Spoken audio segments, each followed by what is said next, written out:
In the corridors, I asked her, how did the exam go? She said, it was fine. I thought she was just, putting up a brave face. When the results will come out, we'll figure it out. As things would have it, she was one of the toppers of the first year and she got a branch change to computer science. I told her it was very difficult for me to assimilate, somehow. Over years, I thought that I will do better than her, and then I was in final year of engineering, and the GRE scores came out. And again, Silpi was close to 2200. Over a period of time, I thought maybe I'll catch up in life. And that never happened.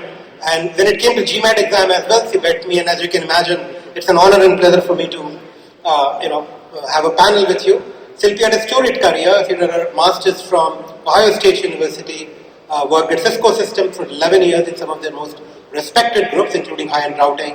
Did an MBA from UC Berkeley, became an investment banker on Wall Street at Citigroup, and now she is an executive director in Morgan Stanley, one step away from being a managing director. And as you know, becoming a managing director in Morgan Stanley and Goldman Sachs is probably the highest and the most coveted thing people want on Wall Street. So with that, we'll begin the panel. I completely forgot. What was your most interesting incident from IIT BHU? First of all, thank you, Tushar, for not talking about the intermediate years between my first year and fourth year, because a lot of my ComC classmates are in the audience, and they know that my attendance record was abysmal. So thank you for leaving out all that.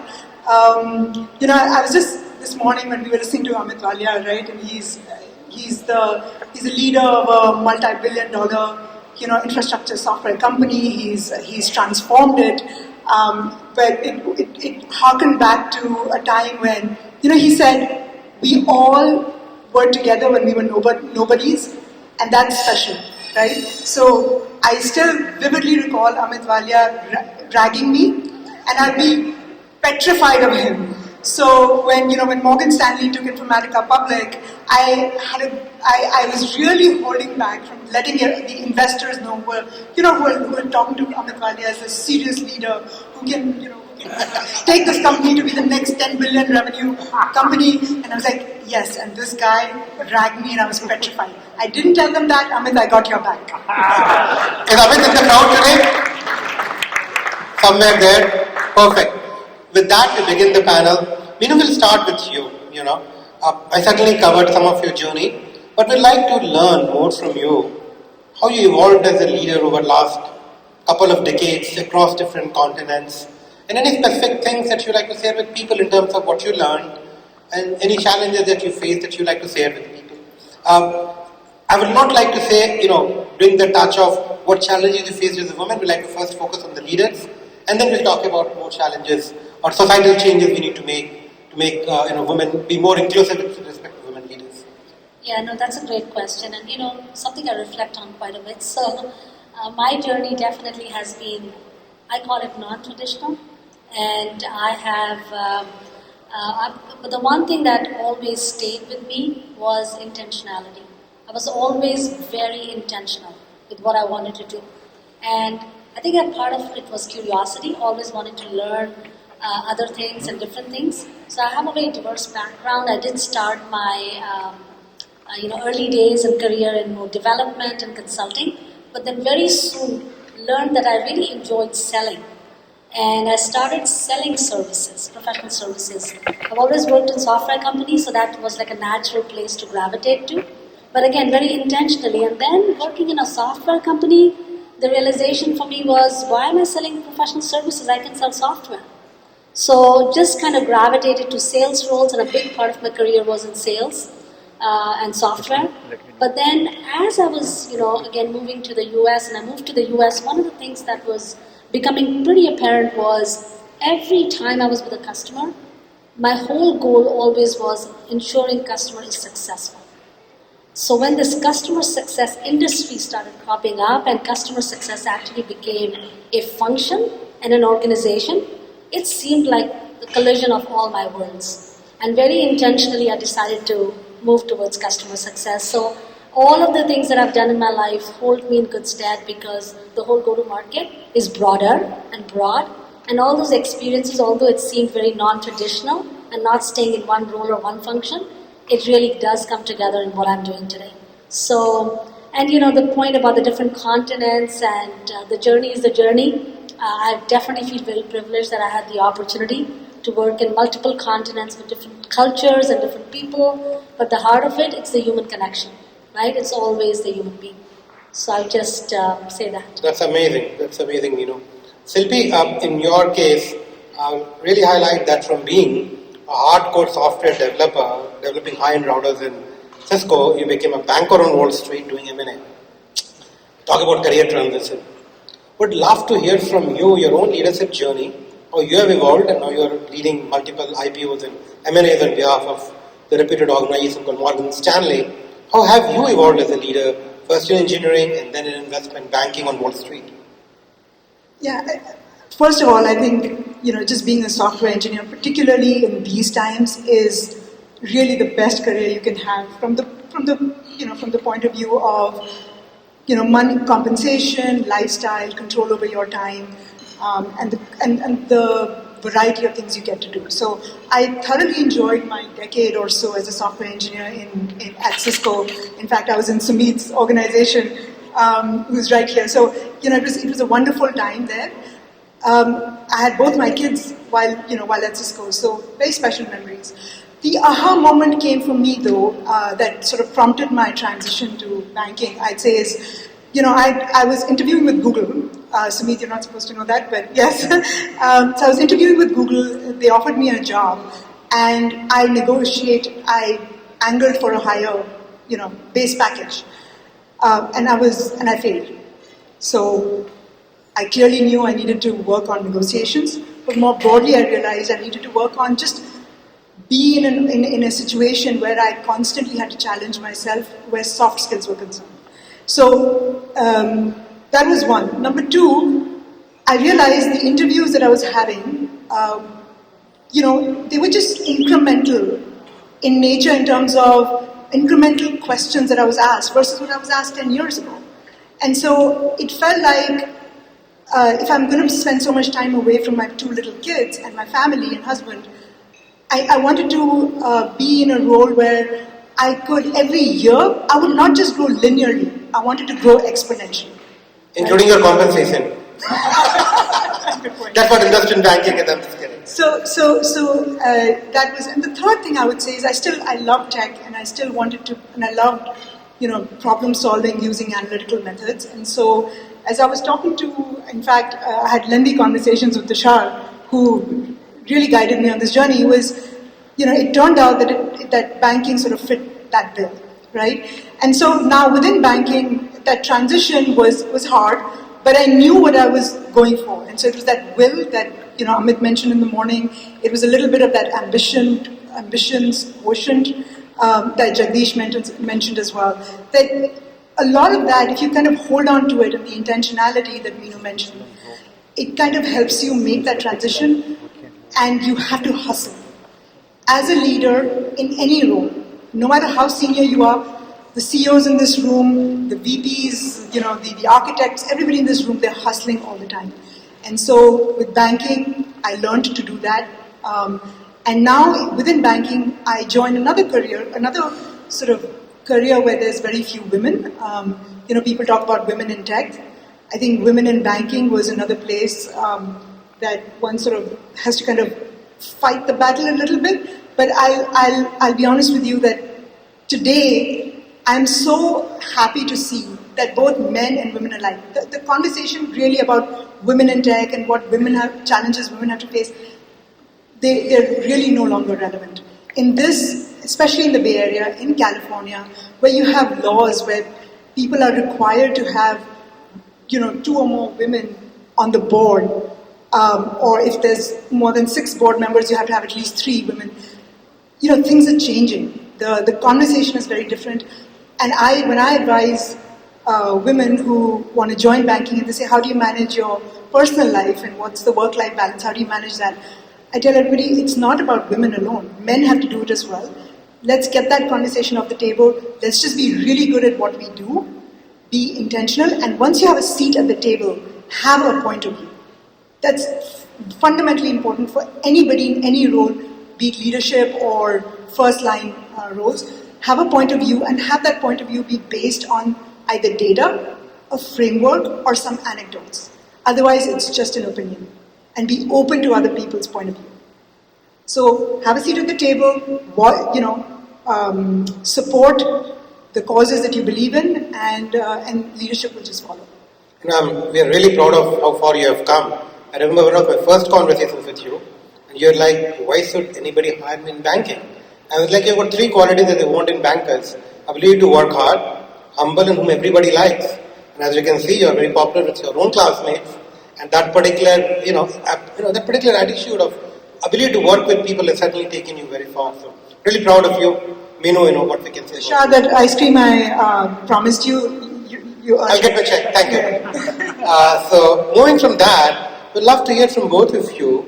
A lot of things have changed. You've told us when we were preparing for this event that last 3 decades, a lot of things have changed in terms of societal outlook, corporate world, and Silpi basically highlighted how the conversation is to some extent off the table about women or men. But we'll certainly love to hear from you. Other things, there's still things which are still to be done. The journey is not completely complete. More so in terms of mental transformation of people. Would love to hear from each of you what other structural changes you think need to be accelerated. People have already started it, which can help us get to that particular place where you can say true equality for women, where, as you say, they don't have to fight, but rather things flow much more smoothly. Some companies like Facebook have done much better job than others. Would love to hear from each of you. Yeah, let me start. And I think, we've come a long way, definitely. Think about the 60s and 70s and where we are today. Good progress, and still have a long way to go though, right? So we can't just pause or clap ourselves on the back. We have a lot more to do. And I think about a couple of things. Like, there are some very simple things we can do, and it's on all of us as a society to make that change, right? Change doesn't happen by itself. It takes clusters, it takes one person, and then it takes groups and communities. So one very simple thing, and I think about this a lot, is pay parity, right? The gender gap, when we look at the reports that are out there, right, in terms of the gender pay scale and the gap in pay for men and women, it's actually incredible to see that even the 2020 study I'm going to refer to, it shows if a man is getting paid $1, a woman in the same role, job, same education level is getting paid 83 cents on the dollar. So 83%. If I look back to what this number was in 1960, it was 61%. So yes, 61 and 83, tremendous progress. But over the last decade, we haven't moved. We haven't moved much. We've only moved 3 or 4 points. So I think that is something that all of us intentionally, again, right, can make a difference. We hire people and we encourage our teams to hire. What are some things that we can take? Look at, like I go and look at my whole org and look at where I see gaps, right, by role, by level. Can we intentionally make a change? So I think that's a very simple thing, but it's a very important thing, because by having this gap, what we're doing is, women are not as financially able then as men. We want to really close some of those implications and the capabilities. So that's a very simple one that I'll speak to. I know we can share, if you want to share something. Absolutely. There's lots of things we can talk about here. Sure. Yeah, absolutely. And I think, hiring should always be on merit alone, right? But the ability to display your merit or be able to make people aware of merit, that's where the struggle is, right? If I have equally good candidates, a female or a male, or equally good is hard to say, but let's say choose the one with that brings the most merit. But let's make sure that we are casting the net wide enough, right? So for example, I'll give you a specific example in investment banking. Early on, banks would just go to sort of the top 5 or 6 universities, institutes, and go to perhaps just the career office or certain fraternities, that helped or were encouraging or kind of trained the students to prepare for a career in banking and recruiting. And that was great. It worked out really well. But what we realized was that it was not diverse enough. And so instead of lowering any standards, so to speak, all we had to do was just go to sororities as well. Or when we made announcements, we wouldn't just go through the career office, but we would go to try and tap other groups within those universities that perhaps had a wider wider base. And we realized we were getting equally good candidates and sometimes better, and that organically increased the diversity of hiring. The second thing I would say is, why should it be limited to just the top 5 universities, right? Let's go to a broader set of universities. Yes, early on it was because you can't travel there, and there was those concerns. In today's world, we can do all of that virtually, and we found tremendous success there. So now we've gone from a stats perspective.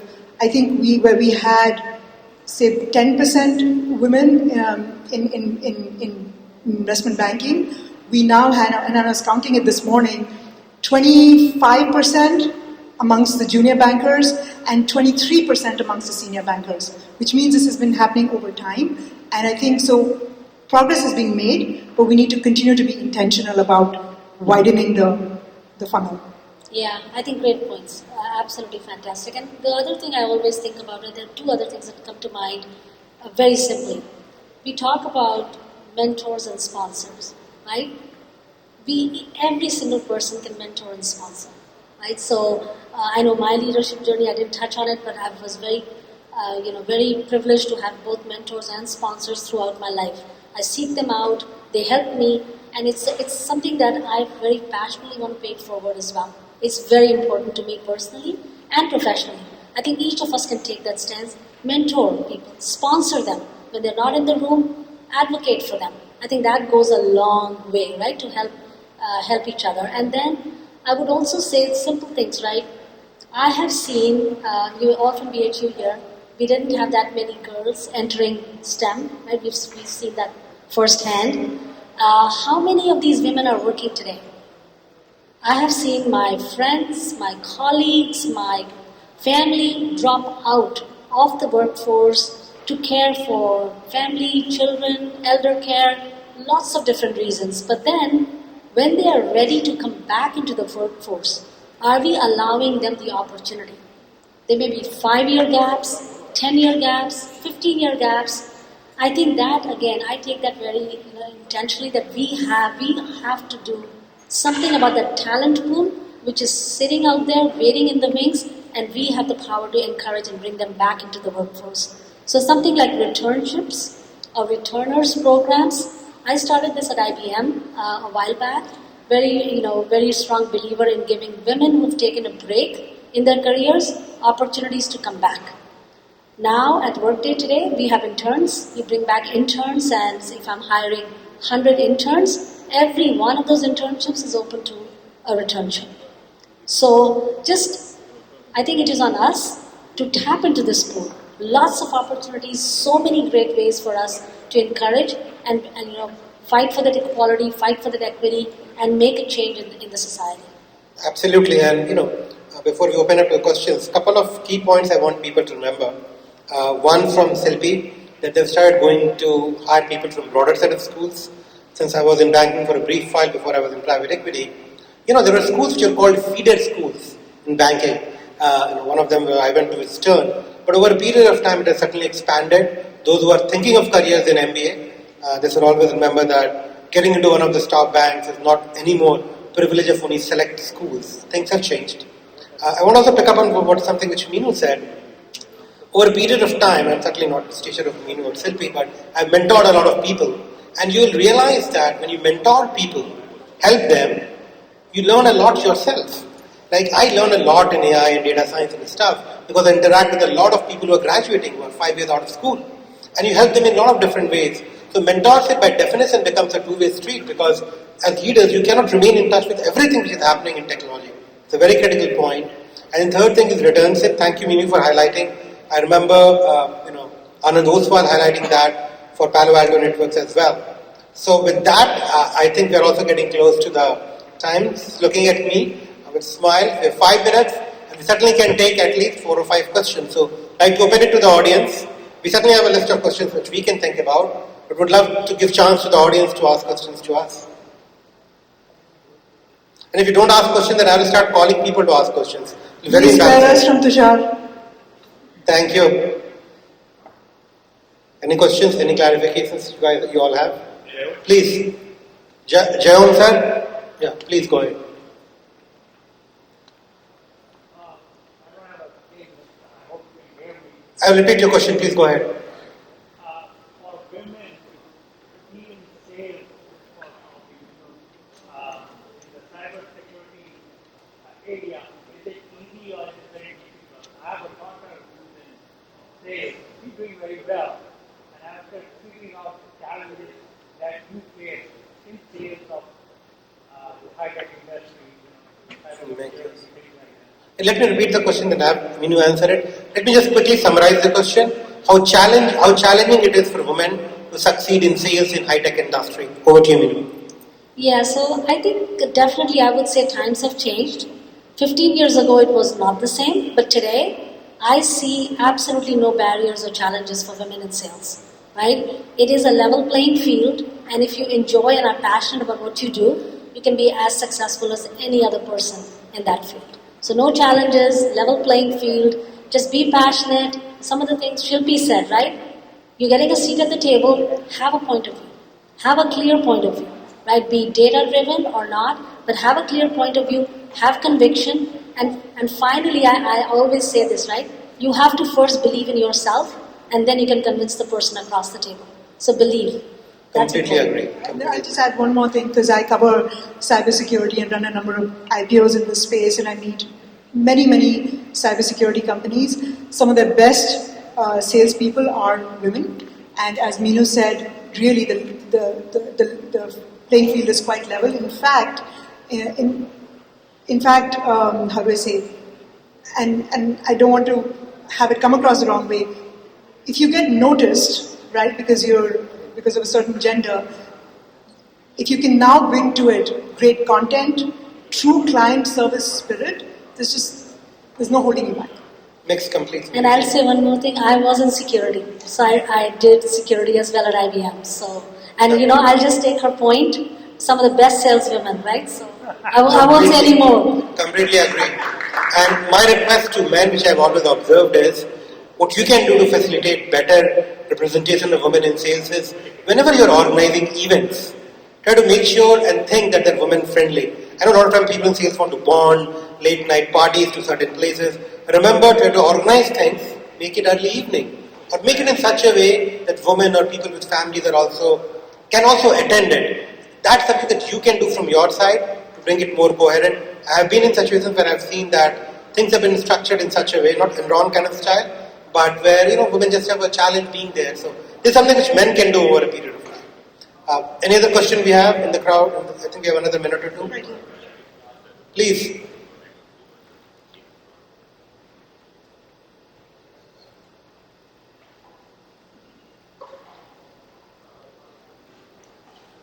Raj, please. Yeah.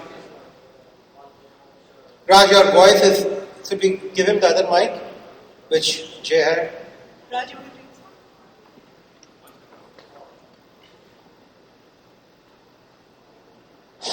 First, I want to pass an observation about Tushar that he called Jai Om sir. मुझे बोला कि please खाली कोई question पूछो. Last up. Raj, thank you. You treated us with a nice lunch yesterday. The lunch has been digested. So, काम हो गया. So I have a question for you, which one thing I noticed, especially in engineering management, right? There are less women in many companies. But ones who are there, they're very successful because women, not to sound sexist, but they tend to be more collaborative, they listen better. But one of the things I don't see well, and I'm going to say this without the intention to create controversy, that Indian women, I hear the complaint, are not good at mentoring other junior Indian women. Okay? So I just wanted to see what your experience is and what you think should be done differently, if it is true. I don't know. Yeah, I won't say Indian. Silpi, you can take. I'll say a quote from Madeleine Albright that I use very often. And one of my favorite quotes from Madeleine is, "There is a special place for women, in hell, for women that don't help other women."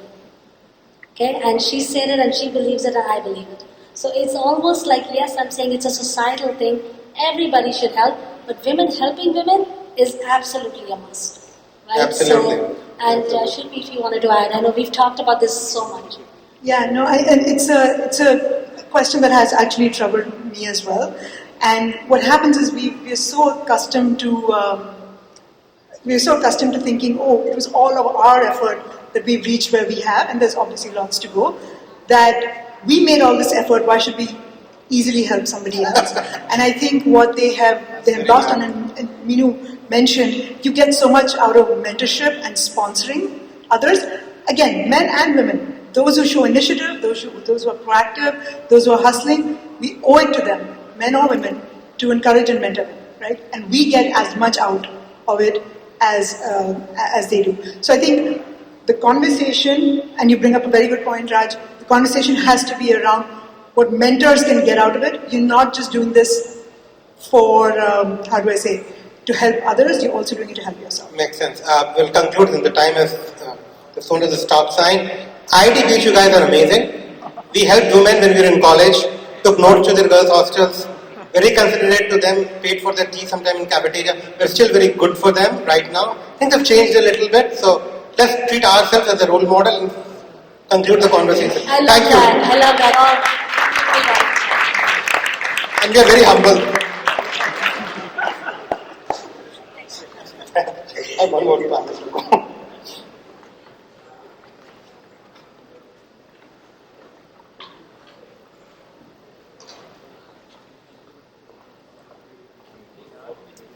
Thank you, Meenu and Shilpi. That was very insightful. Thanks for sharing.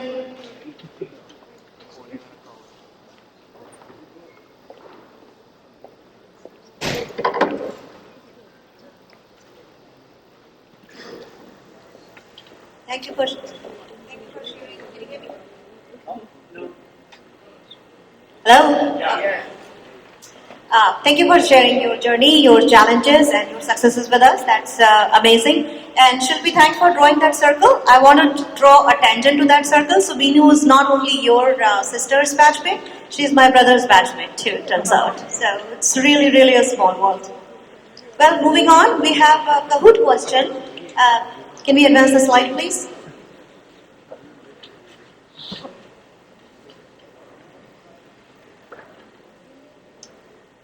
So the Kahoot question 6 is for you. Can you identify the person in this picture? And I can throw some hint. This guy is the reason we have Vishwanath Temple inside IIT BHU campus. It's a pretty easy one. And the pin for Kahoot is 2525211. 2525211.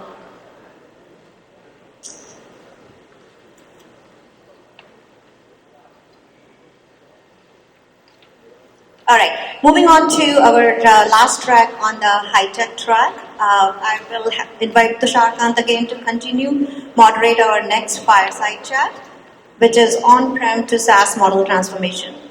The fireside chat is focused on both businesses and technological challenges related to transforming a company from an on-premise to the SaaS model in a cloud computing world. This is very challenging scenario that all companies across the spectrum are facing today, because transforming from on-prem to SaaS requires transformation at multiple levels, be it marketing, sales and marketing, or product management, or engineering. So we have Dr.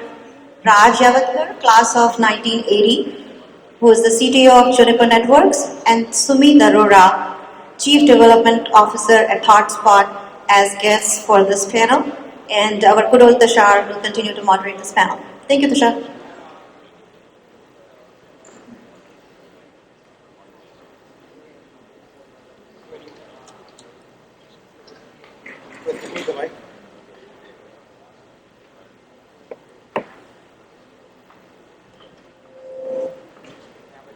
Raj, they want to Sumit Arora will look like it's not a good idea.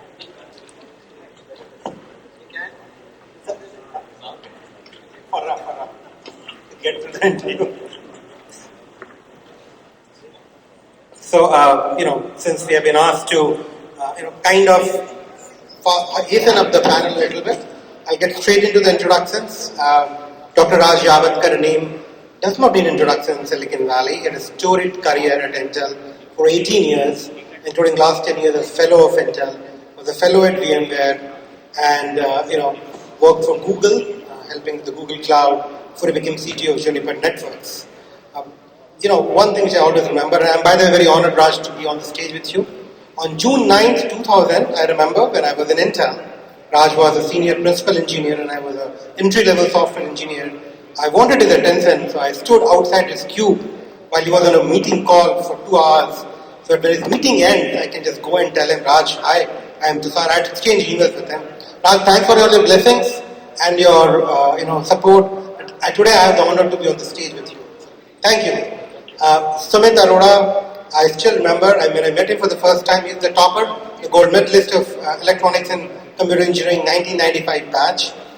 Same department as Raj, which he graduated in 1980 before he did his PhD from Purdue.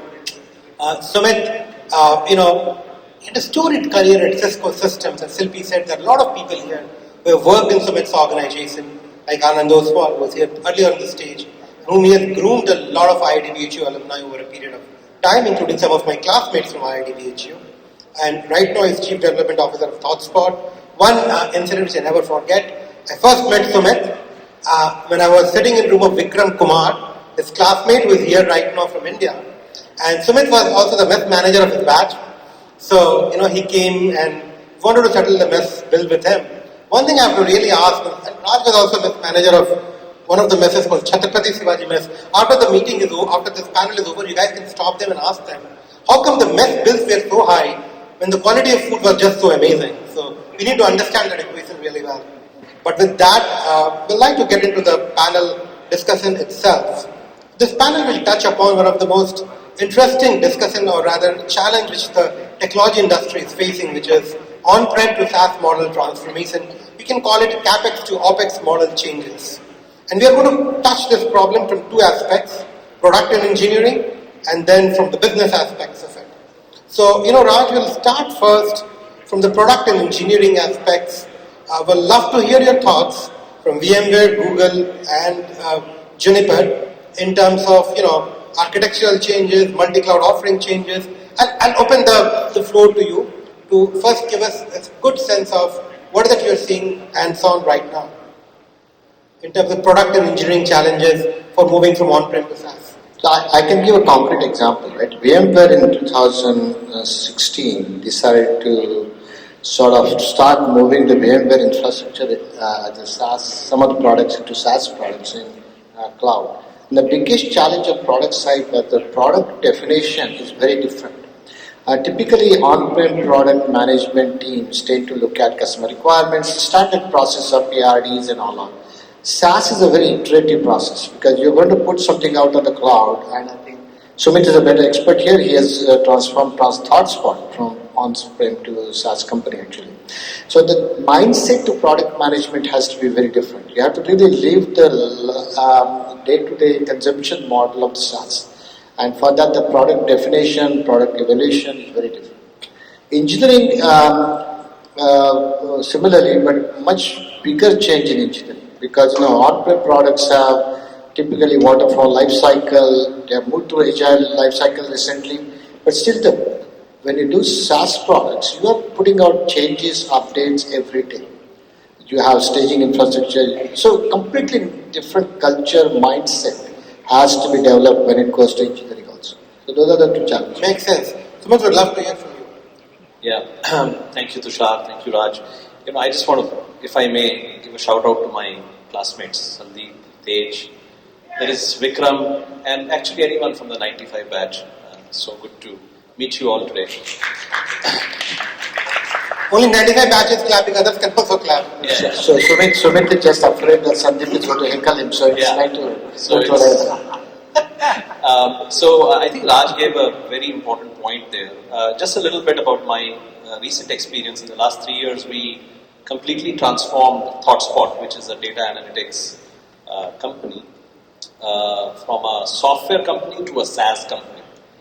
And we could write books on this topic because you have to do it while the plane is still flying, right? Changing the engines, completely transforming a company, because SaaS changes everything in the company. Since the focus is on product and engineering for this question, I'll say that Raj's point on mindset is important because you went from a product mindset to a service mindset. Because now your customers are basically using your product as a service, which has implications. For a product manager, building products in cloud is very different, right? No matter what domain you are building the product in or service in, leveraging the power of cloud is probably the number one skill you want to deploy as a product manager, which is the point Raj was making. From an engineering perspective, the big question in this transition is you have built a software stack that you were deploying on-prem, but now you want to transition to a service, a SaaS offering. Are you going to fully re-architect this product and make it cloud native? Or are you going to do a lift and shift and then gradually convert it into a cloud native product? That is the question you're going to face from the get-go. And many companies have struggled. Many companies have struggled for years to go through this transition. We have been lucky. I have a very brilliant team that we were able to transition rather quickly, and our SaaS product is growing really fast. But there are some learnings from that. And I think we took a hybrid approach. I can share that with you. Pretty much lift and shift combined with everything new going native. So I'll pause there because we could go on and on. Raj, you wanted to add something? I want to add one more thing to Sumit made a very good point, right? Services mindset. From product management perspective, one of the things that people have to transition to is that when you're in the cloud, your product itself is going to use other services in the cloud. And many product managers struggle with that because they are used to this very vertical approach where all of the components are developed by the engineers, integrated and delivered. Now you're depending on API-based integration with some services, and that's a moving target that you have to adjust to. Makes sense. What we'll do is we'll move now to sales and marketing, and we'll have a couple of other questions which we can ask or we can let audience ask it. Is the sales and marketing challenges. And one of the key ones are, motivating the sales team to move from CapEx to OpEx model, because in CapEx they can get retire their quota right away. For them to change to an OpEx model, because you can't hire a new sales team for the same account. Sales accounts teams manage certain accounts. And sometimes you need specialized sales teams, pricing model changes that you have to basically go through. And how do you work with partners to achieve this? Would love to hear your thoughts, Raj, on that. And certainly from you, Sumit, about how do you deal with them? Something which has been a big challenge. Forget product engineering for a while. Let's say they are agreed, they are in line. Sales has not so much interest in the product which is SaaS-based. Sumit start and then I'll add. Absolutely. So I think a transition from on-prem to SaaS changes the entire company. And that includes the go-to-market motion. From a sales and marketing perspective, the few bullet points, this is a small Q&A forum, we can chat during breaks, but from a marketing perspective, the power of product-led growth, which basically starts from the product but extends into the marketing. So the entire pipe, the entire flow of leads to product, to free trial, to conversion is a muscle that you must invest in. And it's not an easy one to get right. It takes a lot of iteration, a lot of time to do that. The other thing that happens is your packaging, product packaging and pricing model changes. Pricing especially around consumption and usage. And the third point that I will add is for the sales and the customer success teams, the focus was always customer first, but in this case, once the pricing model itself changes to consumption, the sales team's focus must not be just the initial sale, but actual success, actual value creation at the customer, because only then you get paid, right? So these are very profound changes in terms of both culture, mindset, and the skill itself. So that's just an example of tip of the iceberg. Raj, So I want to expand on that, right? I think one of the things, last point Sumit made is very important. Right? Once you are in consumption-based product, subscription-based model, there is no guarantee that the customer will continue to use the product because they have constantly other competitors offering alternatives, and they can try them out for free. The cost of trying something out is very low. The barrier is also low. So due to that, the sales guys have to be at the front of customer with respect to making sure that there is a continued use of your product. The second part of that is they also have to take the role of a solution architect. Typically in on-prem products, solution architects are different from sales guys. They actually work with the customer to define the solution, making sure that it gets deployed. Now, on the continuous basis, customer-facing consumption model means you have to almost look like what the solution architecture looks like, how is it changing. If the customer wants to use some other product in conjunction with your product, you have to be ready for that. That requires very different skills. And I see that traditional enterprise sales guys struggle with that. Makes sense. What I'm going to do is, I know we have not hardly used 15-20 minutes of our time, but I would actually like to open it to the audience. I do have a few questions the audience does not have as we go through this panel. So we'd like to open it to the audience because there are a lot of people working in a lot of different companies who are going through this transformation. Anybody in the audience, whether in the front or the back, anybody wants to ask questions? Yeah. Please, Puneet. Puneet Goyal, Electrical 94, my respected senior. Puneet, sir. Oh, is there? Okay. Puneet, Sumit ka mic mat lijiye, apna mic. It's okay. Sumit, I was curious because this whole cloud journey, and I think Raj, you can also tell. Both of you are very accomplished people. I talked to a lot of companies in the high tech area and even otherwise.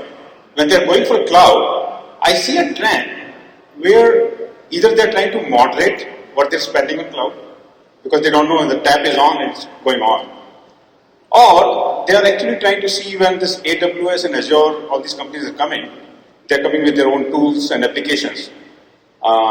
Is there a third party which is required to kind of configure, what is the right sizing, for example, right? Nobody wants to believe that if I go to AWS, they'll give me the best configured solution or a tool.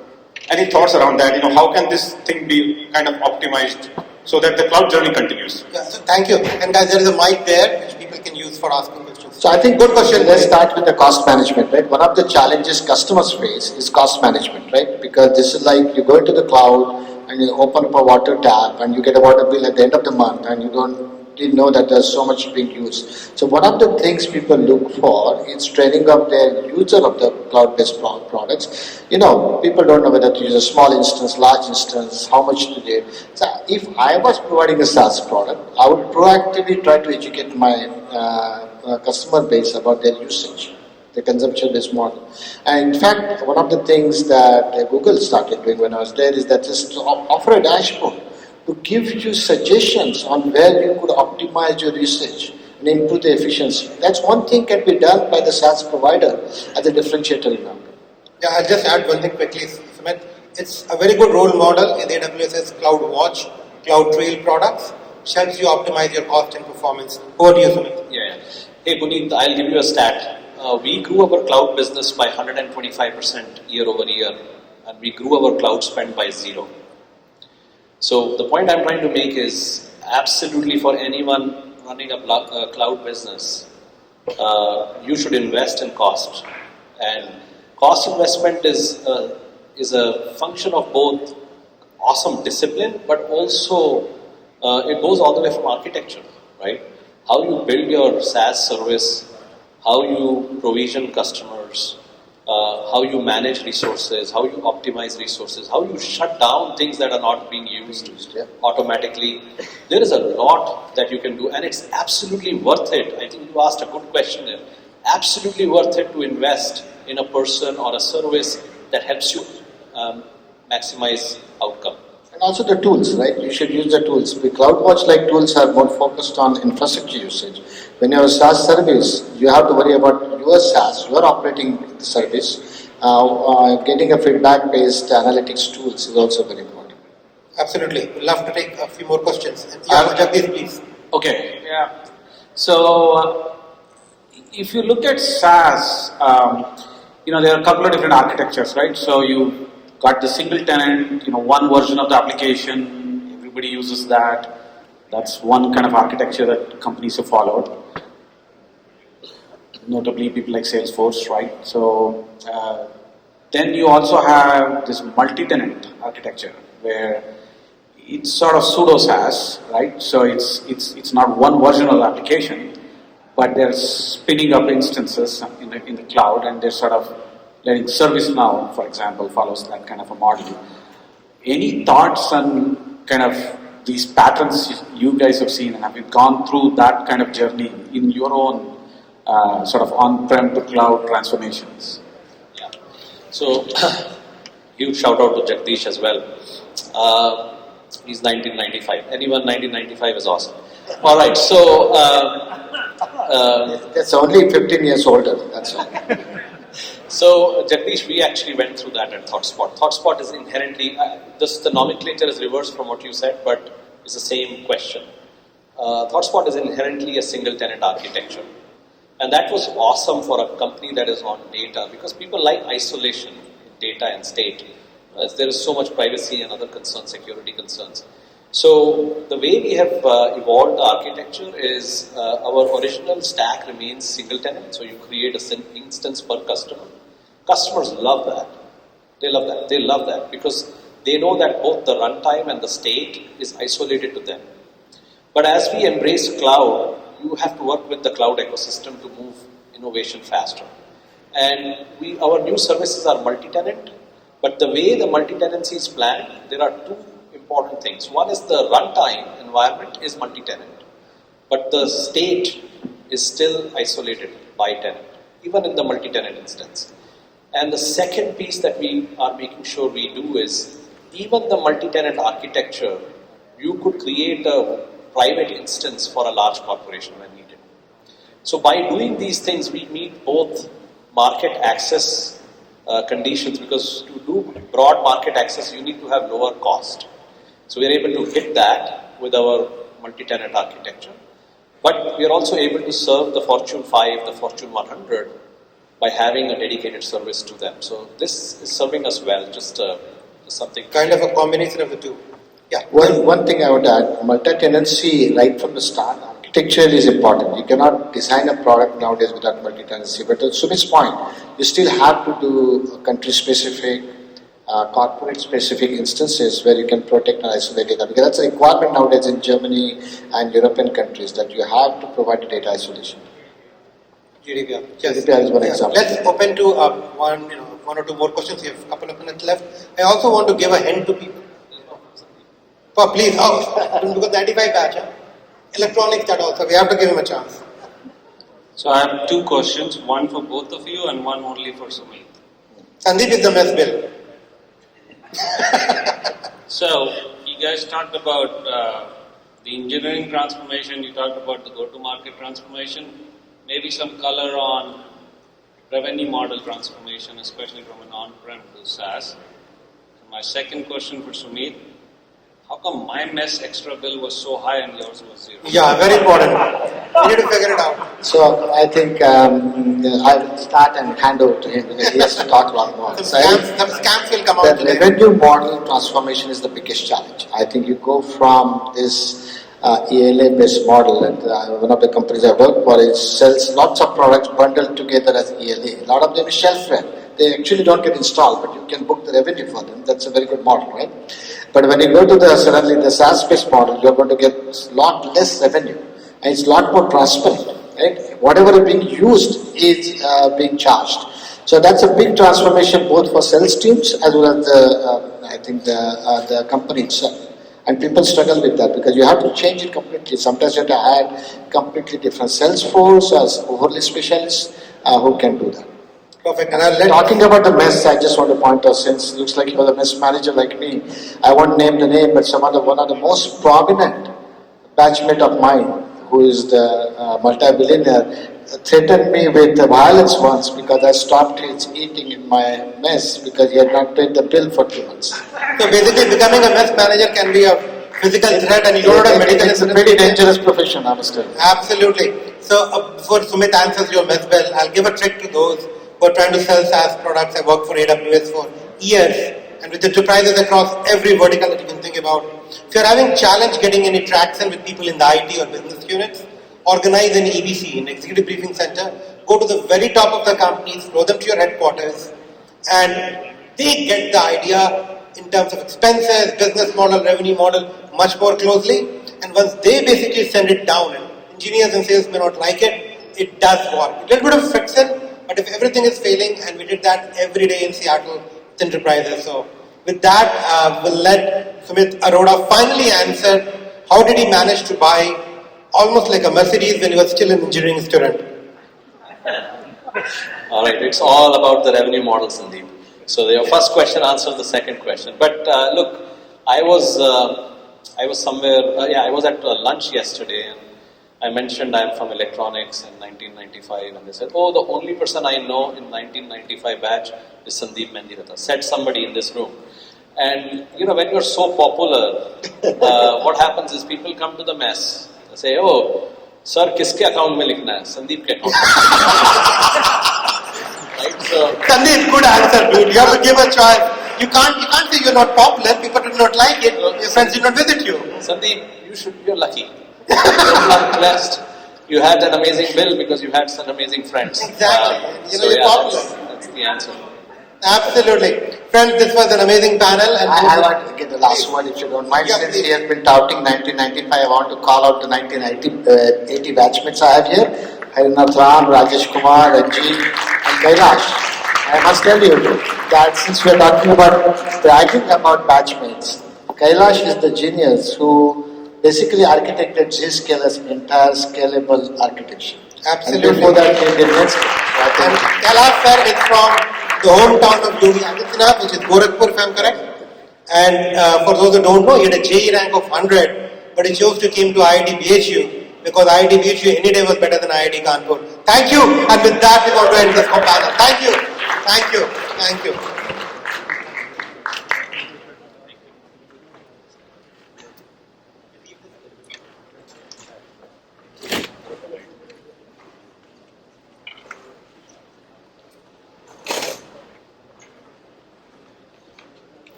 That was an excellent panel, isn't it? Thank you, Dr. Raj. Thank you, Sumit, for sharing those nuggets of wisdom.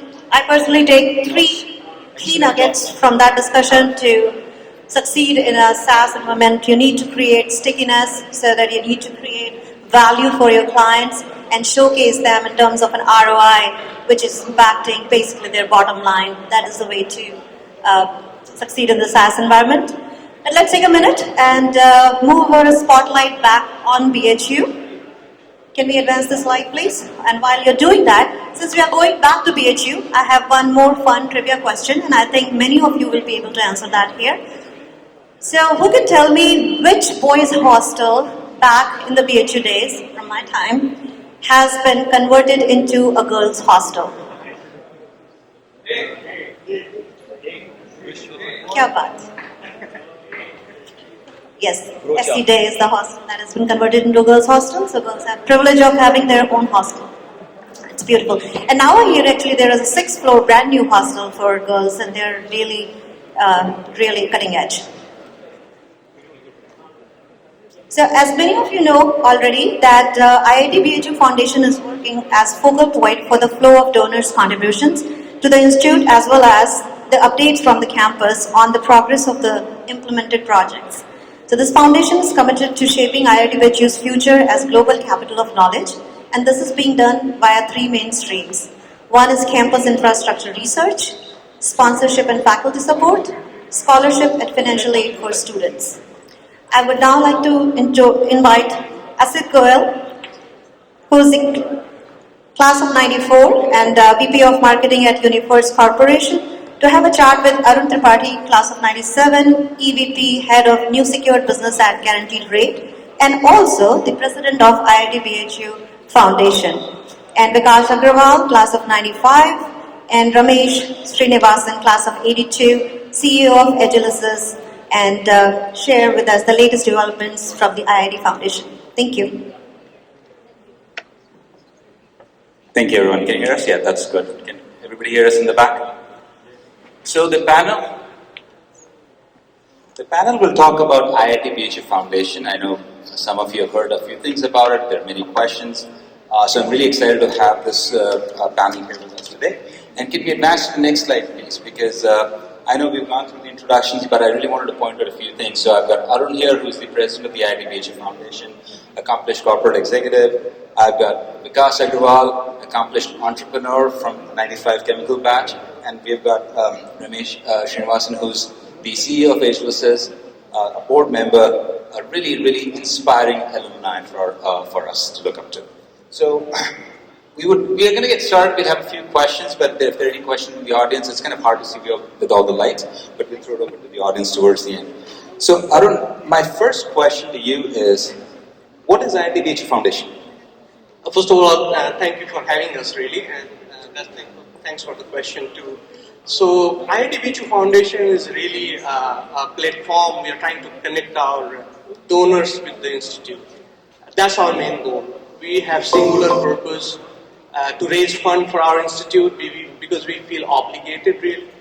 We feel like we got a lot from the institute, and it's time for us to give back. So that's our goal. And if you look at this slide, for example, we really started quite late. We started last year in June 2021. We are almost like 20-30 years back. So we have to do a lot of catch up and very fast. In fact, we have done quite well. If you go to the next slide, I'll briefly talk about that. The way we structured our foundation is we are running like a small business, really. I mean, we made capital investments, some of us, when we started. Each of us put some money into the foundation. And we wanted to run it for 2 years. Even if we had zero revenue, we would have been okay. So, in last 1 year, we have done really good. And thanks to a lot of you, we have raised almost $6 million. Our membership is growing. We are supporting a number of projects. So I feel like really, that's the main goal, and thanks to all of you. So it's a collaboration between IBG and the institute.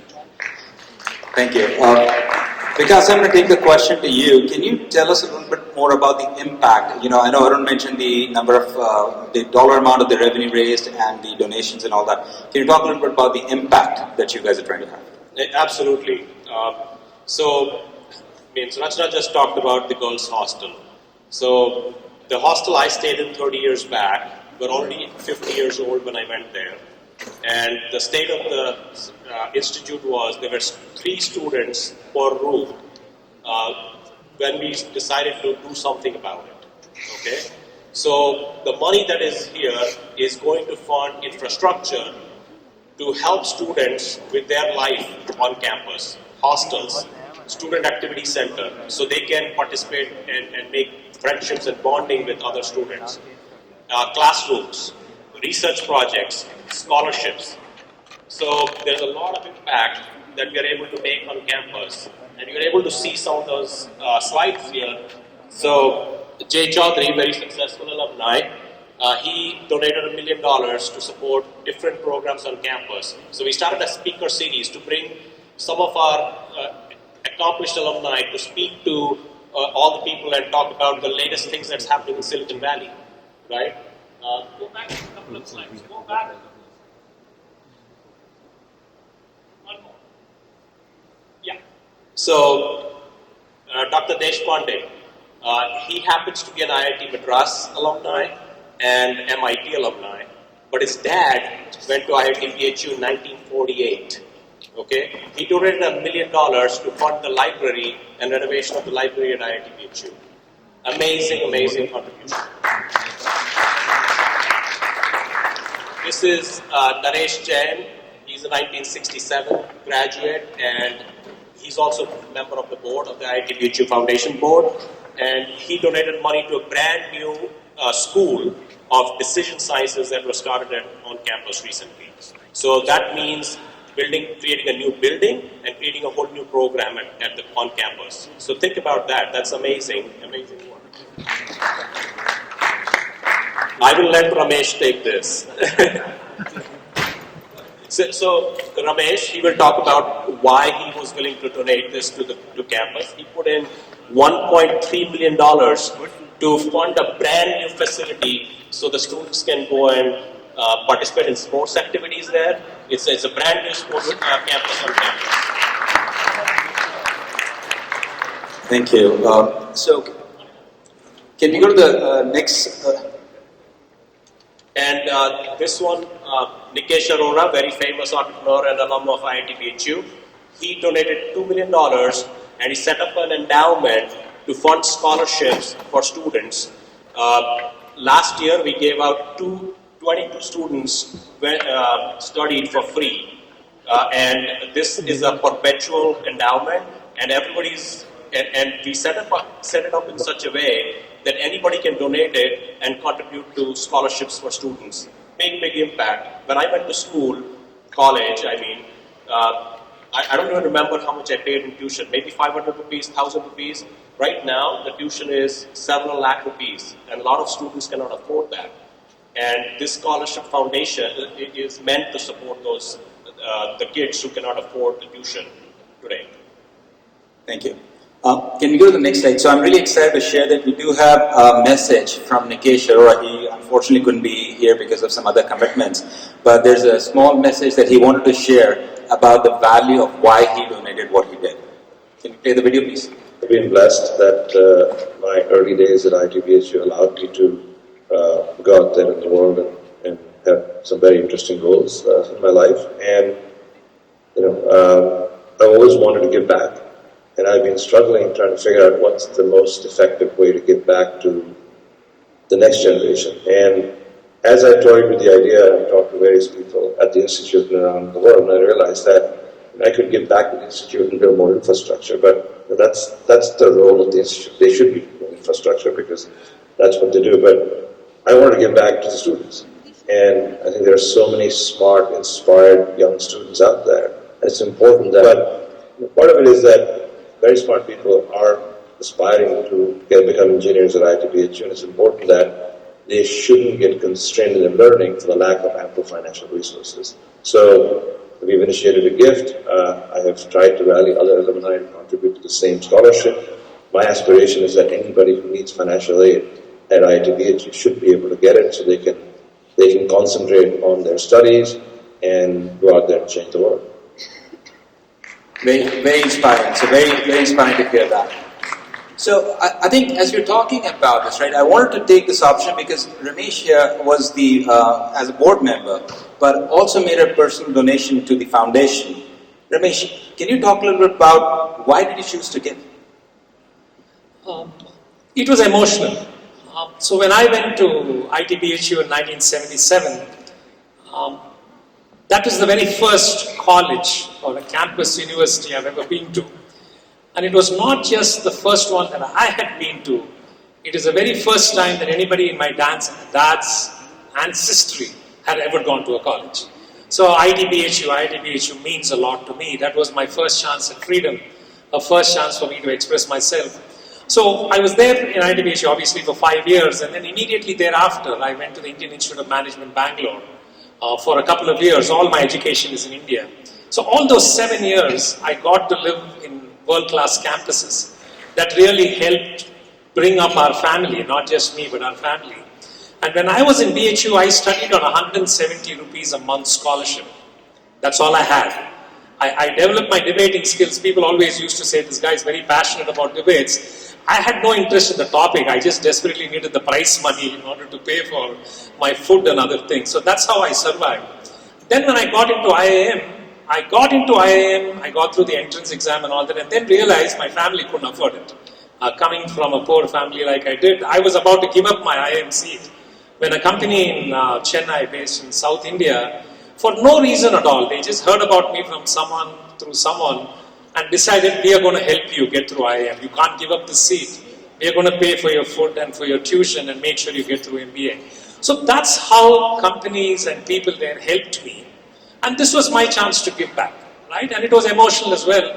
And all through, I played cricket for ITBHU all the 5 years. I participated in debates. I was the 1980, I won the Karen Championships. I played a little bit of table tennis. I participated in debates. So the Students' Activity Center, when it came up, was very important to me. And it was a little bit more, I stretched myself to afford this 1.3 million.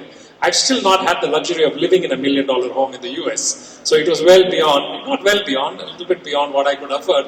But it was very emotional, it was very important to me that I am who I am today because of what IIT-BHU and IIM Bangalore did for me, and I felt a moral obligation to do. 1 second, Asit. The one slight difference of opinion I have with Nikesh Arora in that, is any charity we do, any help we do, is always in addition to what others do. Like Akshay Patra here, for whom I'm one of the donors as well. Yes, the government is supposed to help poor children, but they don't help. That's why we are there to help. Yes, the institute is supposed to take care of infrastructure, but it doesn't happen as well as we will like it, so all of us have to contribute to that. Now, I don't want to get into a debate as to which is more important, infrastructure or helping current students. I think both are. We all need to do whatever we can to help the infrastructure, because the sad state of affairs that all the rooms where we stayed in alone, the individual room, now is shared among 3 students. And you know how difficult it is for them to study and really do justice to their academics and everything else. So I think the onus is on us to help with infrastructure as much as it is to help with current students as well. So I always love it when a debater says, I don't want to get into a debate. So thank you so much for that. Because let me ask you a question. We live in a very low trust society. We're always questioning why. How is the foundation maintaining transparency, building trust? Well, transparency is the number one foundation of the foundation. So what I mean by that is, when we started this whole process, there was no infrastructure at the institute to take money. They did not have a bank account to take the money. Any donor from the US who would donate any money cannot get charitable deduction for that, for their donations. So we had to start straight from the institute. So we engaged the director of the institute and a couple of his key members of his staff, and created policies and governance. We created an MOU with them to figure out how is the institute going to take our money from all the donors here and utilize that money. So that's the first thing we did. Then we took the responsibility with the donors. So every donor here you see, we engaged them directly and we told them that you can entrust your money with us, and we will make sure that the intent of the donation is being followed at the institute. So we followed both in spirit and in law, and we believe we have established trust with a lot of people here, both with the institute, and a lot of projects have actually been done in a short time frame of 12 months. Believe it, means it's not easy to get projects done so fast, but we have been able to pull it off. So we feel really, really happy with all your support and all your help. I think one thing I'll add, because is we just completed audit of our foundation, and we are going to put that publicly. Everyone can see our financial status, where we stand and all that. In fact, I don't know whether Deepak is here or not. I can't see him. But I asked him, can he really volunteer to become a chair of that audit committee, just to bring that transparency factor, if you will. So we are trying our best. The professors there are IITians themselves, by the way. So it's like we got to trust someone. I mean, they are among our own people, technically. But we are trying to build their trust and give us some time, and we'll prove our really the trust factor. Thank you, Arun. So let me come to you, Ramesh. What is your vision for the foundation? As a member of the board, what is your vision for the foundation? The overall vision as a foundation director, by nature I'm a competitive guy, having played sports for a very long time, and just don't like where IIT BHU is ranked now among the various engineering colleges and IITs. And it has produced so many successful people, right? You can go down the line, Jay Chowdhury, Dr. Raj Yavatkar, Nikesh Arora, and it goes on and on. Some of the most successful people have come out of that IIT BHU institution. And at least I attribute a lot of my success, whatever little I've done in life, to both IIT BHU and IIM Bangalore. And the vision is to improve the standing of the institute. And in order to improve the standing of the institute, whether we like it or not, it needs money. It needs help from successful alumni who give back. So the vision is to establish an ironclad arrangement trust with the institute, and then work with the donors as well.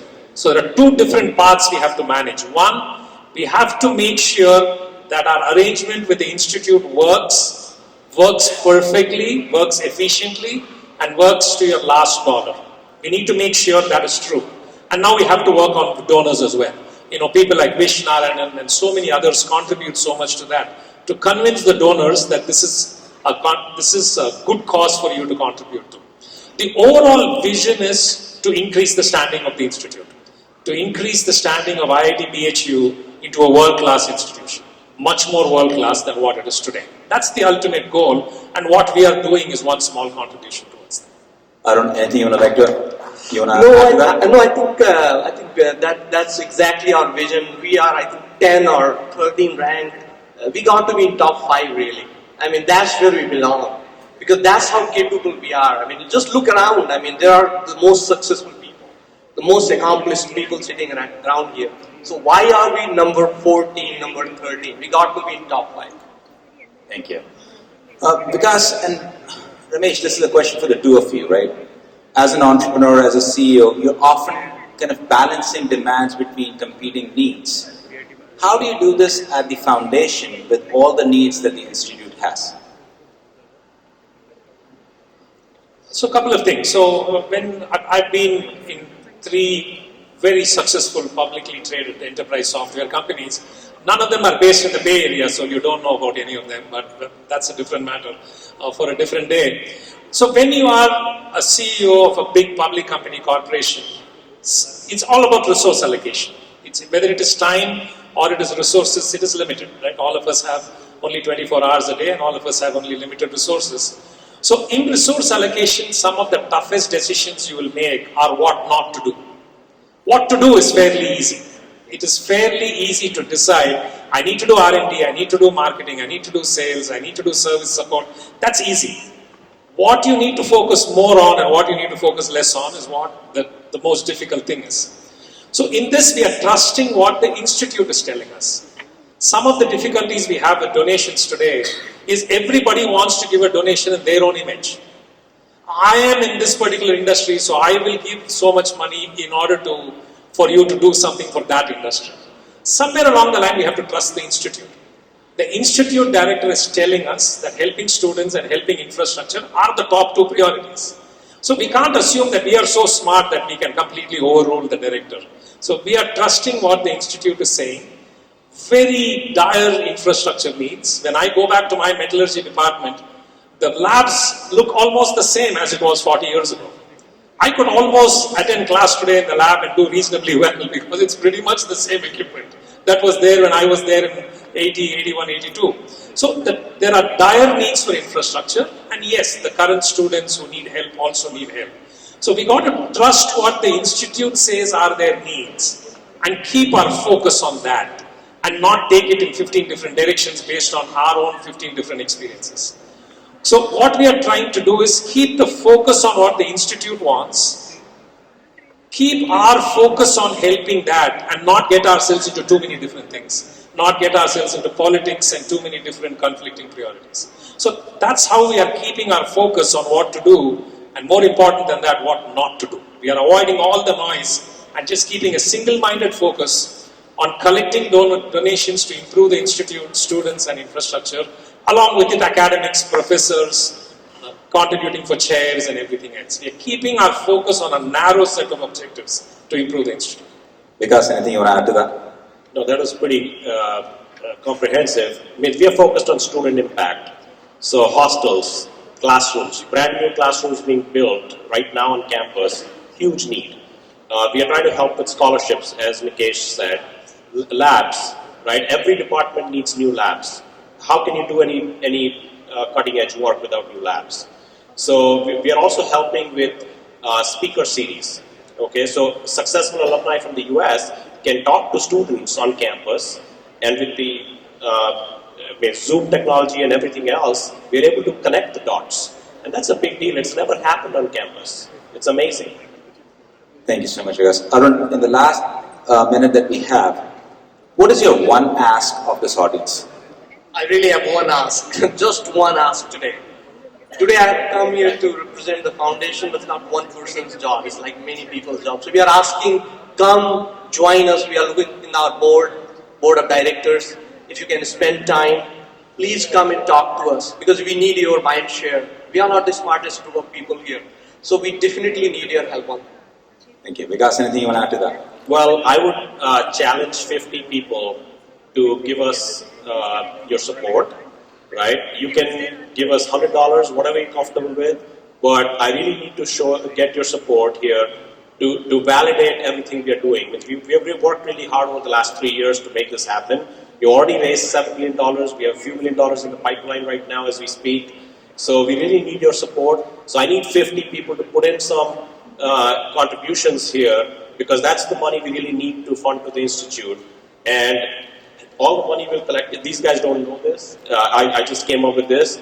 Anything that's donated today, I will match that portion. Wonderful. That is amazing, folks. And on your tables, there are these trifold brochures with QR code. Please pull that up. Use your phone camera to check out what Vikas just talked about, what Ramesh just talked about, what Arun just mentioned. You can go to the website. It links you to the donation button. There's a standee at the back. If you miss the brochure by any chance, there's a big QR code. You can't miss that QR code. Please go ahead and scan the QR code and do support the organization. I'm going to actually put in some money so that I can get some money out of Vikas. I've known this guy for 30 years. He's never paid for anything with me. So I'm going to get his money. But thank you, everyone. Thank you, panel, for this wonderful discussion. I really appreciate the audience for the patience. I apologize, we're out of time for questions, but we'd love to talk. I'm in marketing. I mean, even if I'm sleeping, I'm talking. So please stop us in the audience and just do chat us up. Thank you. Thank you very much. Thank you.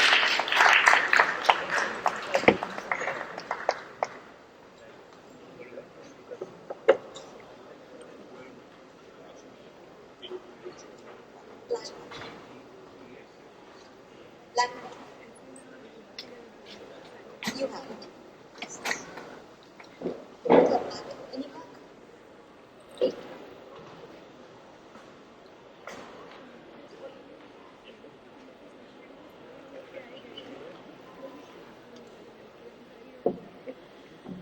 Well, the IIT BHU Foundation has really filled the gap and created a channel for upliftment of our institute in collaboration with IBGAA.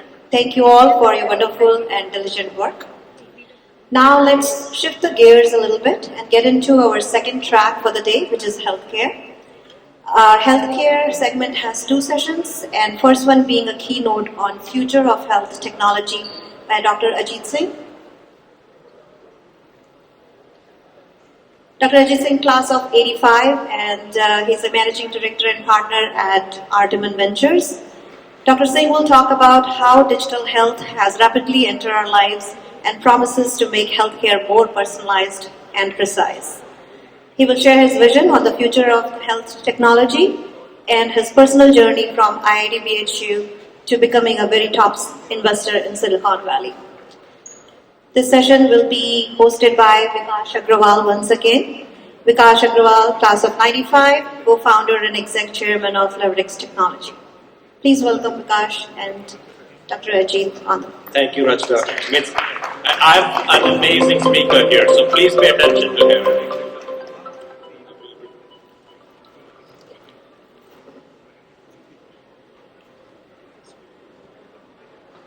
Hi. Thank you. Thank you. And this is for recording or that's just So I have an amazing speaker with you today. I was asked by Jagdish, who's my classmate, that, hey, you got to host a healthcare panel. And I said, healthcare and IIT BHU? Do you think we have anybody doing healthcare? And I started researching our alumni, and I was shocked that very few people from IIT BHU are doing healthcare. But the ones I found are very accomplished, and they're doing some amazing work. And No, 145 minutes. do you want me to call you Ajit Baji, Dr. Singh? What do you like? How informal can you be? Ajit Baji, okay, that's cool. So that's how I talk to him, and he's just an amazing guy. He happens to be one of the few alumni here from IIT BHU ever to be a successful venture capitalist in Silicon Valley. So that's an amazing accomplishment right there. And then I asked his story. I was interviewing him for this panel, and I asked him where he's from, and he said Kanpur. And I was like, wow, that's amazing. That's one of my favorite places after Banaras. And so he tracked his journey from Kanpur to Banaras to upstate New York, where he did a master's in computer science. He did a PhD after that. And then his career is extensive and long, so I will not go into the details. but he has been a researcher. He's executive for a major Fortune 50 company, a top leader, professor, and now as a venture capital investor, he sits on multiple boards. He invests money. So, thank you for joining us today. Absolutely, my pleasure. Fantastic. So, I noticed that in your journey, you had two major inflection points, right? One was you moved from computer science to healthcare somehow, and then from being an executive in a major corporation, a top leader, you became venture capitalist. So can you tell us about those two inflection points in your life and how they came about? Because some of the stories you're telling me is fantastic, and I want to make sure the audience hears about them. So first of all, those are the two inflection points I like to admit. Absolutely. There's more that were less successful. So they don't end up in public sight. But look, if I was to tell the story, if there'll be a common theme across it, it'll be pure serendipity. Most of the interesting things in my life truly happened because of serendipity. And I can start with the two you asked, and then we can hopefully it leads us someplace. So you said, how did the transition take place from computer science to medicine or healthcare? So it was there were two broad reasons why it came about. So number one, I started out as a PhD student in computer science at Columbia, and there was a professor called Peter Allen who took me on, mostly because both of us were unattached. He was a new professor looking for a student, and if he wasn't, honestly, I don't think I had a chance at Columbia. So it's the way I joke about, I got into DHU after 11th standard, and many of my classmates said, I think all of you understand Hindi well, you went to BHU, safe assumption? Yeah. Yes. So बहुत सारे classmates से बोला कह रहे सराज एक बार फिर से कर लो यार, मतलब वो next batch was a 4-year batch. So I was the first or the last 5-year batch, 80 to 85. Wow. So had I taken the exam again in 81, I would have still graduated in 85. So people said यार दोबारा से दे लो. मैं कहा क्यों? कहते नहीं IIT Kanpur चले जाओगे. तो मैंने कहा मरना है जाके वहाँ पे. Why would I do that to myself? And then second thing I said was I'm tongue in cheek. Computer एक बार गलती कर दिया दोबारा नहीं करेगा. I'm happy where I am. So it was one of those things where we kind of found each other, and Peter Allen was the same thing. Now here's what's interesting. So literally a month after I started my PhD, my father passed away in India. Who was, and hopefully later in the conversation I'll say a couple of things about him. So I was in this dilemma: should I continue with my PhD or not?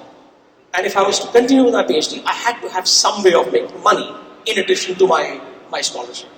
So can somebody guess what side gig I did? So hint, I'm a Sardar. Second hint, I'm in New York. So what? Sorry? You did not know about this, right? Perfect. So I drove a taxi. For 1 year, I drove a taxi in the evenings. Now, most cabbies prefer you stay in Manhattan. You take 10, 15 short rides and you're done. And nobody liked going to JFK because you had to wait 3 hours. I was a Maggu Sardar. So I said, perfect, I'll go to JFK, take my backpack, basta along, and study for 3 hours, take a ride, come back to Manhattan. And it worked perfectly for me. So studied 3-4 hours, came back. One such ride, I recognized the guy in the rearview mirror. This guy, I had read a couple of his books, and I recognized his face. So I just jokingly said, or not jokingly, I said, you Professor Sachs. And I was 90% sure the answer would be yes, and 10% that I made a mistake. And this guy looks at me very incredulously, and then he's British, or was British, and he says, but of course I am Oliver Sacks. But how would an Indian man wearing a blue turban with a matching blue shirt, but polyester shirt, would know anything about Professor Sacks? And he goes, and oh, by the way, you have a pen protector in your shirt pocket. So I said, well, maybe the pen protector ought to give you a hint. Are you some sort of a student? Said, yes, sir. So what are you doing? Studying computer science, yada, yada, yada. And by the time I dropped him off at Rockefeller University, he goes, son, would you like to meet for a coffee? And tongue-in-cheek, I responded, well, let me check my diary and come back. He was using the word diary a lot. Now, this was Oliver Sacks, and some of you might know of him. He was a neuroscientist, and he influenced my work a lot. even though my PhD was in computer science. These were early days of AI and neuroscience combination, and that was it's a long answer. Wow. That's how I got introduced to healthcare. So this was a yellow cab, right? This was a proper yellow cab, then. the type Saraji drivers drive. Wow, no Uber. Wow. Uber, by the way, the running joke is that when Neil Armstrong landed on moon, there was already a Salah there with a taxi driver. Fantastic. No, I love this story, so I wanted him to share it firsthand with you. And then you ride through the corporate world and you become president of a major division of Siemens. And then you come to Silicon Valley and you're doing venture investing. Completely different means focus and area of expertise. So once again, the two things happened there that caused this. First of all, when I joined Siemens, this was 1988, October 16, 1988. I was in R&D. I was focused mostly on AI and robotics. So I kind of left healthcare behind. It was during my PhD. Then, in 1994, so 6 years into my Siemens journey, someone from Siemens Healthcare, the president of Siemens Healthcare, a guy called Eric Reinhardt, came to Princeton, which is where I was working, and he had been the head of Siemens India before that. So my boss thought, hey, there's a guy who understands India, who's in the lab. Let me pitch an Indian guy against him. I was the only Indian at Siemens Research at the time. So this guy kind of took some liking to me. We argued for a bit. Then he asked someone later in the evening, so who was this Ajit guy? And he goes, why do you want to know? He goes, well, he was arguing a lot. So this other person who knew both of us, his name is Eckhard Platz, he goes, well, Ajit, he's very often wrong, but he's never in doubt. So that was my introduction to the head of Siemens. And he asked me to come and be his assistant. So I said, what does that mean? I said, when I think of assistant, it means carrying your briefcase. He goes, yeah, that too. So I worked for him as his EA for about a year. And then he brought me into Siemens Medical. And of course, as you pointed out, it led me to running the oncology group of Siemens, which was at that time just short of $2 billion. Now, around that time, somebody from Silicon Valley approached me a couple of times in 1999 to come and build a PACS business, which is digital radiology business on the cloud. Those days it was not called cloud. I almost made that switch, but I chickened out. And 6 months later, I realized I was lucky that I chickened out because March 2000, everything just collapsed. Now these people kept pursuing me, and 2007 I finally gave in. I'll tell you their names in a second. They said, we have a company that does digital pathology, and since you've done digital radiology, hopefully there's some similarity between the two. So at that time I was 42 years old. I had a clear midlife crisis. I was working in Germany. My family was living in New York. I was commuting back and forth. And I said, look, if I was ever going to do a startup, that would be the time.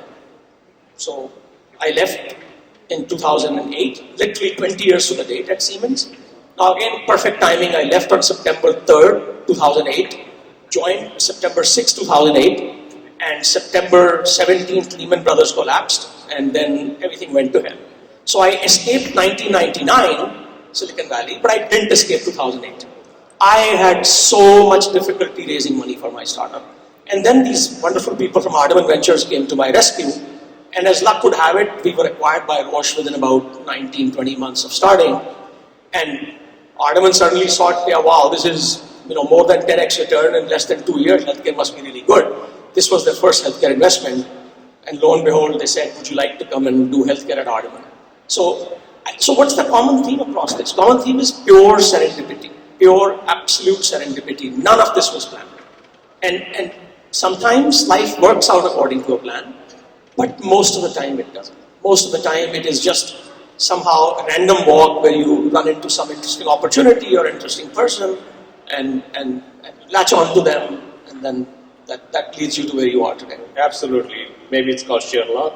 I do believe in luck. So I had bad luck twice. So I absolutely believe in it. But I do believe in serendipity as well. So a lot of people here are probably interested in doing their own startups, and they want to raise money, right? As a venture capitalist, we are going a little off topic because it's not just healthcare. what are the top 3 things you look at an entrepreneur, somebody who's pitching you an idea, they've got a lot of passion, they've got a lot of enthusiasm, but what are the top 3 things you look at before you say, okay, I'm willing to write you a check? Right. So I'm going to give you a rather odd answer.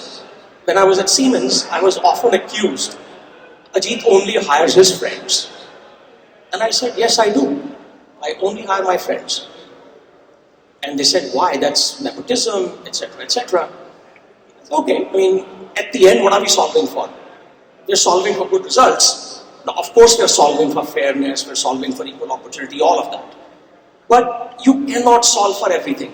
And this will be a theme, hopefully some other questions will draw it out. You cannot solve for everything. So I used to hire people where I could trust them 100%. And so I used to say 100% performance, 100% trust, 99% performance, not the other way around.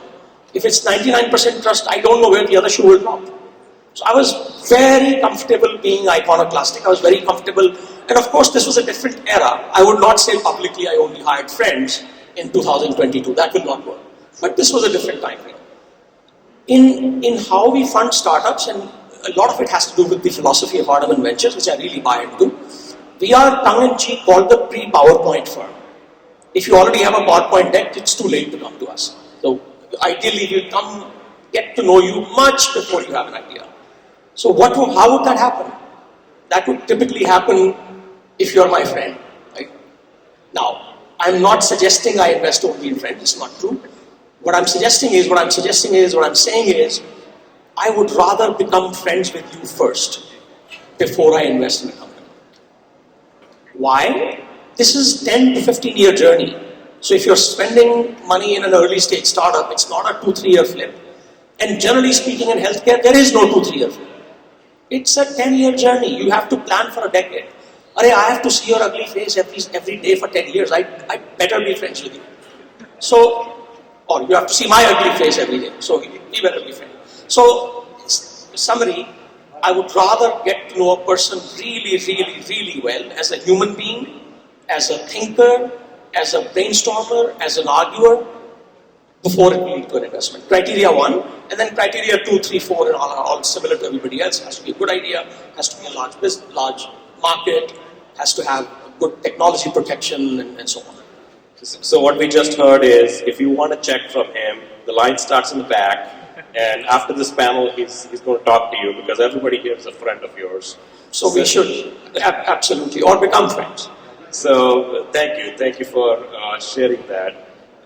So now we want to talk a little about healthcare, because that's really the focus of the panel.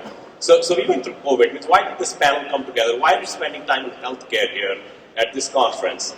Well, we lived last 2.5 years and still living the COVID, I don't know what to call it, but COVID, right? We'll stop there. And healthcare has been the focus. There's a lot of focus on digital health. There's genomics, personalized medicine. There's so much going on in healthcare. Can you help us understand in a very simple way why people in this audience should care about healthcare, and where can they find opportunities for healthcare? Of course. So what's the single largest sector by spending globally? What's the largest sector of spending globally?